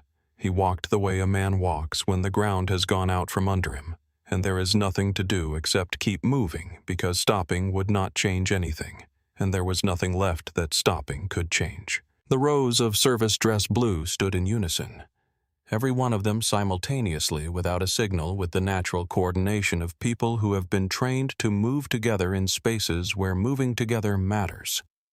They did not applaud. They did not speak. They stood in silence and filed out of the courtroom in a single column. The statement had been made. It did not require words. Marcus was still at the prosecution table. When he heard the footsteps, he recognized measured, deliberate, the specific rhythm of a man whose pace has been the same for decades, because it was decided long ago at what speed a person should move through rooms that matter. Harlow came around the divider and walked to where Marcus was standing, and the few remaining people in the room seemed to understand, without being told, that what was about to happen was not for them, and gave it the space it required. Harlow stopped in front of Marcus. He was quiet for a moment, not gathering words, but standing fully in the weight of what he was about to do, which he had decided to do at 6:30 in the morning, when he had heard the duty officer's briefing and had understood immediately what it meant and what it required of him.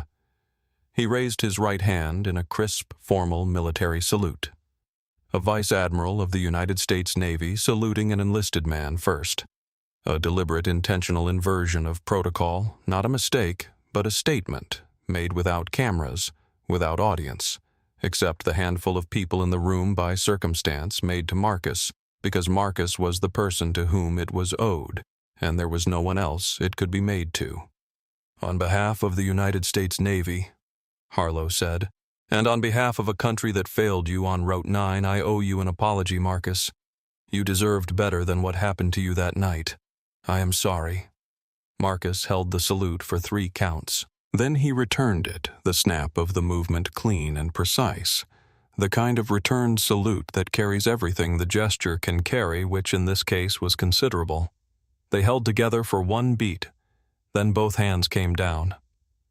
"Go home, Chief," Harlow said quietly. "That's a direct order." Marcus looked at him for a moment, the look of a man receiving something genuine that he had not asked for and does not know exactly how to carry, but recognizes as true, and therefore worth receiving honestly. "Yes, Admiral," he said. Harlow turned and walked out. The courtroom was quiet, in the way of a room where something has completed. Through the high windows, the May afternoon light was clear and still over Richmond, and Marcus stood in it for a moment before he picked up his cover, placed it at the correct angle, and walked out into the day. The morning Roy Dunbar was arrested was a Tuesday in early June, one of those mornings that arrives with the specific, unremarkable beauty of a day that has no idea what it is about to contain.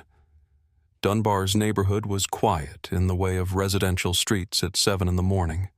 He was on his front porch in his bathrobe with a coffee cup, which was where he had been every morning that weather allowed for 23 years so reliably that 2 of his neighbors had told him over the years that his porch light coming on in the morning was how they knew their own morning was starting correctly. The 2 federal vehicles came around the corner with the unhurried certainty of things that know exactly where they are going. Not fast, not aggressive, just moving toward their destination, the way consequence moves toward its subject, with the settled patience of something that has always been coming and has finally arrived. They parked at the curb. 4 agents stepped out. The lead agent walked up the path, produced his credentials, and read Dunbar the charges with the flat, professional clarity of a man who has done this many times and has learned that the clearest delivery is the most respectful one. Obstruction of justice. The 3 a.m. login, the deletion attempt, the IP-logged timestamp that had been waiting on a Department of Justice server for 62 days, like a note left by someone who knew exactly what was going to happen and wanted to make sure it was recorded when it did. Dunbar set his coffee cup on the porch railing with the deliberate, careful movement of a man performing the only act of control that remains available to him. He put his hands out. He knew what to do. 32 years in law enforcement will do that for you, whatever else it does. His wife appeared in the doorway behind him. She looked at the agents. She looked at her husband's hands. She did not come outside. She stood in the doorway for a moment, and then she went back inside, and the door closed quietly behind her, and the sound of it was one of the most specific sounds Roy Dunbar had heard in a long time. He was processed and assigned 5 years in a minimum security facility under a plea agreement his attorney had negotiated over 4 weeks of careful, pragmatic conversation with the U.S. Attorney's Office. He accepted it with the specific, drained pragmatism of a man who has run out of other roads and has arrived at the one remaining door. 3 additional Cartwell County officers were suspended within the month pending federal review, their Route 9 records pulled, and their civil asset forfeiture patterns cross-referenced against the demographic data Britain's team had assembled. None went to trial, 2 accepted administrative termination under the federal consent decree's terms, 1 resigned before the process reached him. The Route 9 operation was documented in a Federal Civil Rights Division report that ran to 68 pages and became part of the training materials for multiple U.S. attorneys' civil rights divisions within the year. Not as a historical curiosity, but as a case study in how a pattern of conducted abuse can be built into the operating culture of a small department in ways that make it nearly invisible from the outside until a single event provides the predicate that makes the pattern legible.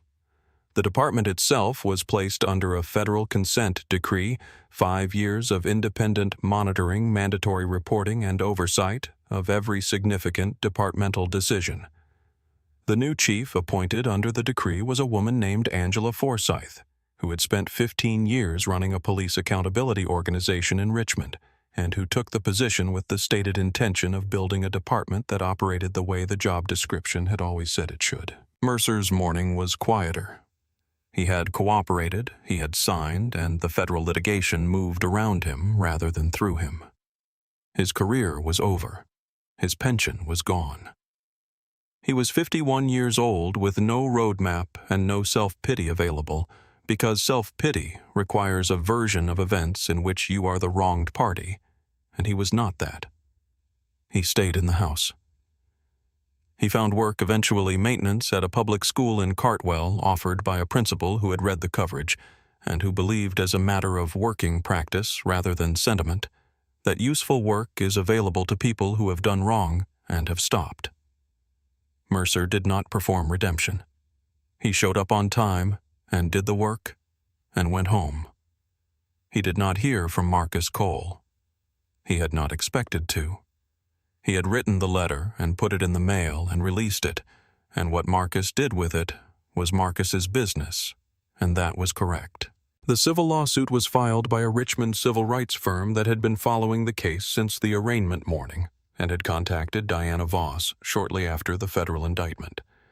Marcus had 2 conversations with the lead attorney, both brief, both practical in the manner of a man who has already decided what he wants and requires only the mechanism by which to achieve it. The suit was filed and processed with the momentum of a case in which every significant piece of evidence had already been established in a federal criminal proceeding, and in which the defense team for Cartwell County had no viable strategy except to negotiate the number rather than contest the liability. The county settled for $4,200,000.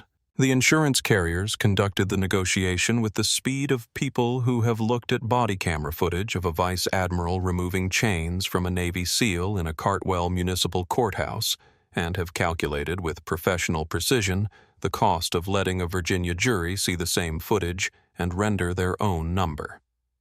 The settlement agreement was signed on a Thursday in August. Marcus's attorney called him that afternoon with the figure, and there was a pause on the line, not staged, just genuine, the pause of a man hearing a real number and sitting with it for the moment it takes for a real thing to feel real. "I need a cashier's check," Marcus said, "the full amount." The attorney asked whether he wanted to discuss it. Marcus said he had been thinking about it for several months and was clear, and could they arrange the paperwork for the following Tuesday. On Tuesday, he drove to Virginia Beach in jeans and a plain dark jacket and parked in the public lot adjacent to the Navy SEAL Foundation building and walked in through the front door. He gave his name to the receptionist who did not recognize it. The photograph that had circulated after the trial showed him in dress uniform, and the man standing at the reception desk was not in uniform. He was just a man in jeans who had asked to speak with whoever handled family services allocation. Patricia Graves came out from the back, the director of family support programs, 9 years in the position, a woman who had been in this work long enough that the range of what arrived at her door had become over time genuinely wide. She led Marcus to a small conference room. He sat down. He opened the envelope he was carrying and set the cashier's check on the table between them. Graves looked at the amount. She looked at Marcus. She looked at the amount again with the careful expression of a person whose mind is running a check on what their eyes are reporting. Marcus said he didn't want his name on a building or a program or a fund or anything that required his presence at an event. He wanted the money to go to the families of operators killed in action with priority to education funds for their children, because his father had believed that education is the investment that compounds when everything else stops compounding. And Marcus had seen enough of what operational losses do to the families left behind to know that the children were who needed it most, and who were most often the ones the available funds didn't fully reach. Graves was quiet for a moment. Then she said, "Your father sounds like he was a wise man." Marcus said he was. He grew a garden that barely produced anything, but he kept at it every year. He said, "You don't tend a garden because of what it gives you. You tend it because of what tending it makes you." Graves looked at the check for one more moment and then reached across the table and shook his hand with the directness of a woman who understands that some things are honored more truly by receiving them plainly than by making a ceremony of them. "Thank you," she said. That was all. It was exactly right. Marcus shook her hand, stood up, and walked back out through the lobby and into the August afternoon. He was on the highway toward Cartwell before 4 o'clock, his father's playlist on low through the speakers, the windows cracked despite the heat, because the air outside was the air of a Virginia summer, and there was nothing wrong with it.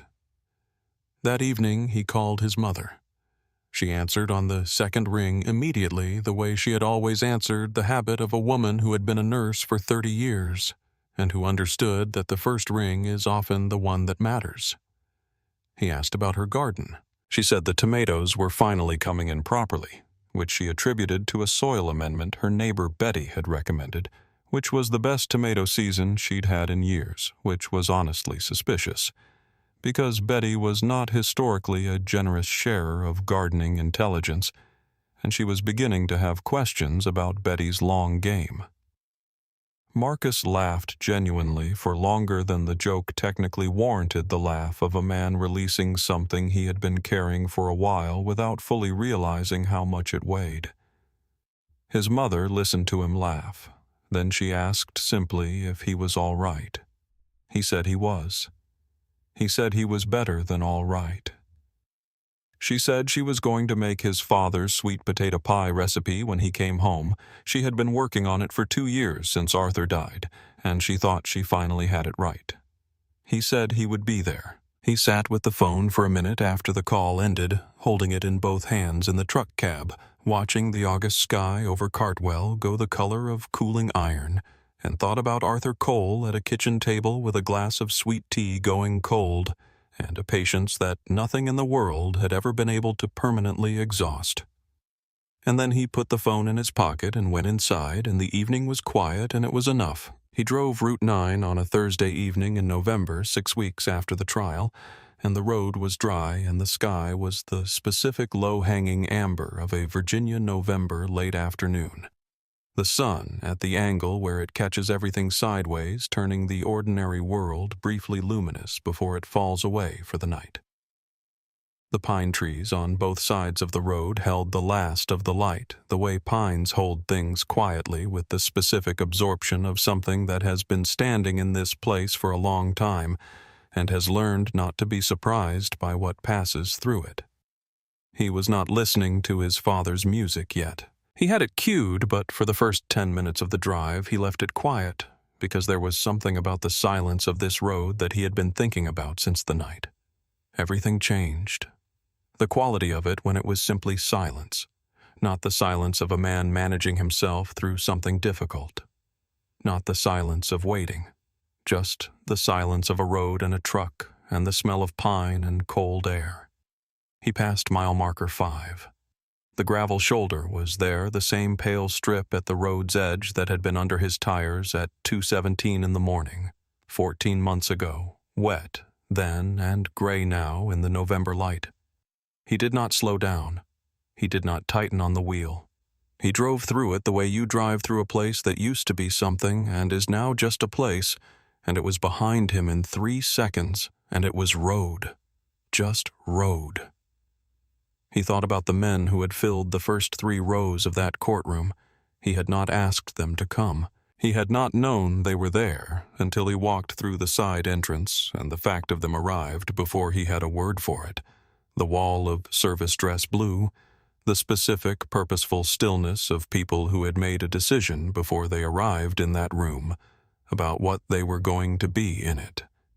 He had stood at the threshold for 1 beat, just enough to take it in fully, and then he had walked to the prosecution table because that was where he was supposed to be, and because the thing had already been said by their being there. He thought about Harlow's salute. It came back to him regularly in the early mornings, when he was at the wood stove in the evenings, when he was on the porch with his coffee, in the particular way that images return when they carry more weight than the moment they occurred in. A Vice Admiral's hand going up in a near-empty courtroom with no cameras and no audience except a handful of lawyers and a court reporter, and in the back row, an old pastor from Richmond who had driven 3 hours because Arthur Cole had been his friend and because he had promised Arthur he would bear witness to his son's life. The hand going up, not for any of those people, but for Marcus, because Marcus was the person the gesture was owed to, and because Harlow was a man who paid his debts in the currency they actually cost him. He had said the country failed you on that road, not Cartwell County, not Officer Pruitt, the country. And he had put himself in the position of apologizing on the country's behalf, which was both presumptuous and correct presumptuous, because no individual can fully speak for a country. Correct, because Harlow carried in the literal institutional sense, a portion of the country's obligation to the people who serve it. And what had happened to Marcus on Route 9 was a failure of that obligation, and Harlow was not the kind of man who managed failures by looking somewhere else. Marcus thought about what his father had said at the kitchen table when he was 14. The speech that had been building for years, delivered in the steady, patient voice of a man who had been living with the truth of what he was saying for a long time and trusted his son to be ready for it. We don't shrink. We remember. He had not shrunk. On the gravel shoulder at 2:17 in the morning, in cell 3 at the defense table in County Orange, and chains at the prosecution table in full-dress uniform, he had not shrunk at any of it. He had remained completely and without performance exactly who he was. And the truth, once it had the correct room and the correct documentation and the correct witnesses, had arrived with the efficiency of things that have always been true and simply required the right conditions to become visible. A car passed him going the other direction, just a car taillights going south. Someone heading somewhere at the end of their Thursday. Just a car on Route 9 in November. Just the road. Marcus turned onto Creek Hollow Road. The pines came close on both sides now, the road narrowing as it climbed slightly toward the cabin. His porch light was on the timer. He always set the automatic light that meant the cabin was waiting, that the small private architecture of his ordinary life was intact and unchanged and available to him. He pulled into the driveway and sat in the truck with the engine running for a moment, listening to the November quiet, the creak of pine branches, the distant sound of the creek he could hear when the wind was right, the specific layered silence of a place that has been waiting for you without anxiety, the way home waits. He pressed play on the playlist. Sam Cooke came in through the speakers, the 1965 recording the same voice, unhurried and certain, the sound of a man who had survived things and understood that the surviving was not the end of the story, but the condition that made the rest of it possible. It did not feel this time like a ritual for crossing back over. It felt like music playing in the cab of a truck in a driveway at the end of a November Thursday, which was what it was, and it was the most ordinary and sufficient thing in the world. He turned off the engine. He sat for one more moment in the quiet that was simply quiet. Not the quiet of management, not the quiet of waiting. Just the evening air of a Virginia November coming in through the cracked window, smelling of pine and cold earth and the season changing. And then he got out, closed the door behind him, and went inside. The porch light stayed on. The federal processing bus arrived at USP Petersburg at 6:15 on a Tuesday morning, 3 weeks after sentencing, rolling through the reinforced gate with the grinding hydraulic certainty of a thing that knows it is not going to be stopped. Wade Pruitt sat in the middle row, wrists and ankles chained to the seat, wearing a drab gray intake uniform that was 2 sizes too large for the frame that remained. The other men on the bus, a dozen of them transferred from various county facilities, did not speak to each other. They watched the walls go by through the scratched plexiglass windows, and each of them thought about whatever they thought about when there was nothing left to do but think. Pruitt thought about the thumb. He could not stop thinking about the thumb, the way it had hooked into the belt loop on Route 9 in the automatic, thoughtless manner of a man who has never once considered the gesture because it has always worked, has always communicated the right thing to the right people.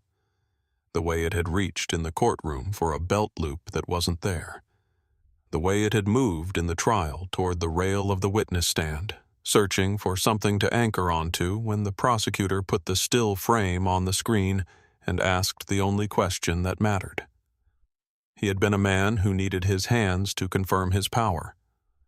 Now his hands were chained to a bus seat, and the bus was going through a gate and the gate was closing behind it.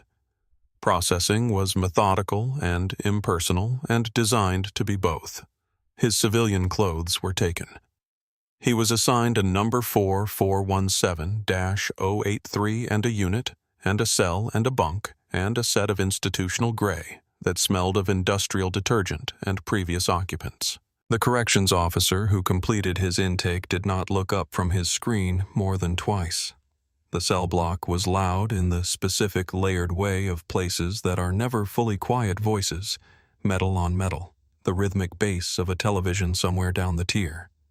Pruitt walked to his assigned cell with his bedroll tucked under his arm and his eyes on the floor, because he had been told by his attorney to keep his eyes on the floor, and for the first time in his adult life he was following someone else's instructions about how to move through a room. He put his bedroll on the lower bunk. He sat on the edge of it. The mattress was thin and the cell was small, and the light through the narrow window was the gray of a November morning that had not decided yet what it wanted to be. He sat there for a long time without moving his hands, resting in his lap, his left thumb lying still against his thigh. Not hooking. Not reaching.